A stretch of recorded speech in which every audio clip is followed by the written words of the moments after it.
Sir, bago kayo maghiwalay ni Senator Jinggoy, ano yung last message niyo po sa inyo? Sabi niya, salamat pa rin. Yun lang. And then, there was a slight altercation between me and the daughter. She gave me the dirty finger and cursed at me. I said, it's okay. I understand you're emotional. Sino pong daughter? I don't know which one. I don't know. But I said, it was nothing personal. Nag-emotion lahat. Jail saan nakakulong yung mga ibang akusado? Again, Sandigan is the only authority na pwede magsabi. Kung saan. Sexy, Secretary Bataan, hanggang kailan po maka-hospital arrest? Depende sa doktor niya yan. But there is a baseline for good health. Kasi nakalagay doon, condition of reasonable health. So pag bumaba yung mag-stabilize ang blood pressure niya, dadali na siya, mag-return of warrant na kami sa 50 Sir, ma-explain lang po ba ito siya kino-consider na arrest sa halip na surrender? Which is No, he is arrested but not yet indicted. Sir, but why it's not called surrender? Kasi yun yung narrative ng Jinggoy. Hindi, surrendered siya rito. Surrender siya Okay, dito. And he then- surrendered siya. He's already in the custody of the police, but he has not been formally charged in front of the judge. No, but you Sir, arrested him. Sir, He surrendered again. Okay, he surrendered. He was read his rights. Okay, but he is not yet in the custody of the court. He's in the custody of the police. So kasi may process yan, di ba? So, haharap muna siya sa judge, sa Sandigan. Then they will say guilty or not guilty. And then after that, the process. Yes, but the fact that you went there personally to serve the warrant Are we is wait, serving the warrant of Are we arrest. talking about Jinggoy or? Yes, Jinggoy. I was talking about Secretary Punuan eh. Di ba? Jinggoy lang We sinasabi didn't, niya. okay, you didn't clarify. Before that, we were talking about Secretary Bunoan. Okay. When you jumped, you didn't identify it was about I Jinggoy. said Jinggoy, sir. Oh, I'm sorry, I didn't hear. I didn't hear. Okay, let's go back. Balik Kasi tayo. yung narrative, syempre, ng Jinggoy Cap. Balik tayo.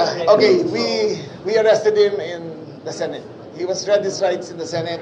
He acknowledged that having understood his rights, before he went to the rostrum, I warned him, sir, anything you say will be used against you. Sabi niya, yes, I understand. Sir, but just to follow up, bakit po siya hindi natin kino-consider yung narrative niya na surrender? Because di ba he held a Well, that's press his, conference. you can makikita niyo naman sa video that he was read his rights in the Senate. Sir, So that technically constitutes an arrest. so sir, it's correct to say na bago po siya humarap sa press con at sinabi niya na nag-surrender siya, He was he's surrendered. already arrested. Yes, Okay. he was read his rights. Reaction niyo doon sa sinasabi na parang atat na atat kayong ihulihin sila, isa-isahin sila. There is no right or wrong here. The actual warrant arrived to my possession at 2:45.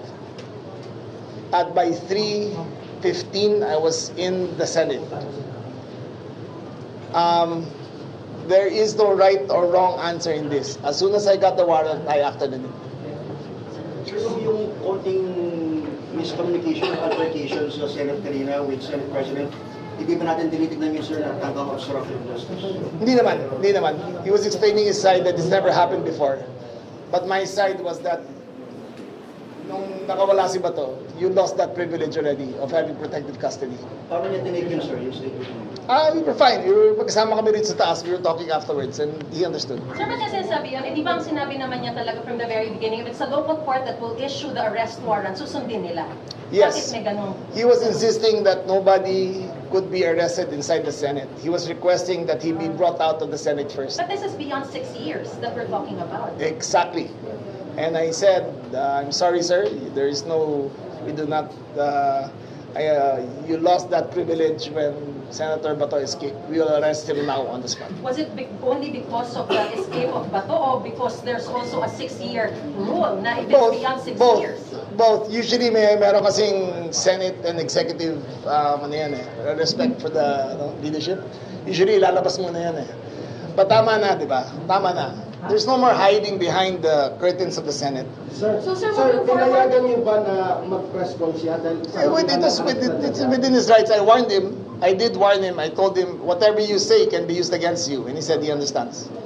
So now So, that you're saying na that they lost that right after Senator Bato escaped, are you saying that he has it's also not a right. hand It's not a in right. the escape of Senator It's not a Bato? right. It's a privilege. Or Okay, is it's a it's a privilege? privilege. So It's a whether privilege. it's a privilege or No, not, I am are you not saying that he has implying. a hand on the I am escape? not implying anything other than Senator Bato escaped and that we revoke that privilege of separation in terms of arrest. That we can arrest anybody inside the Senate building if necessary. Sir, would that be a precedent sa mga susunod na lawmakers na If it is necessary, we will always do what is necessary according to the bounds of law. Remember, there is no such law as you cannot arrest anyone inside the Senate. It is There's no such law. it's a privilege granted to the legislative.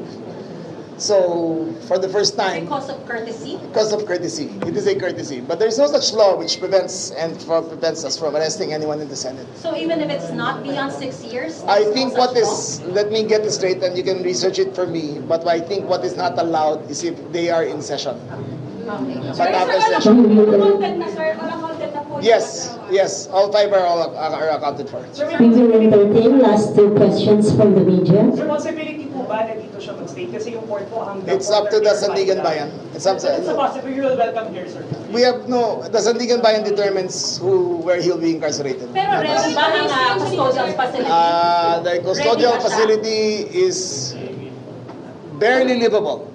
But meaning puro daga, it's Wala na bang So wala, nakasave, sir. sir? it is about to be demolished because for to build a new facility. So Wala na nagsastay doon ngayon? I'm not familiar kung may PNP chief?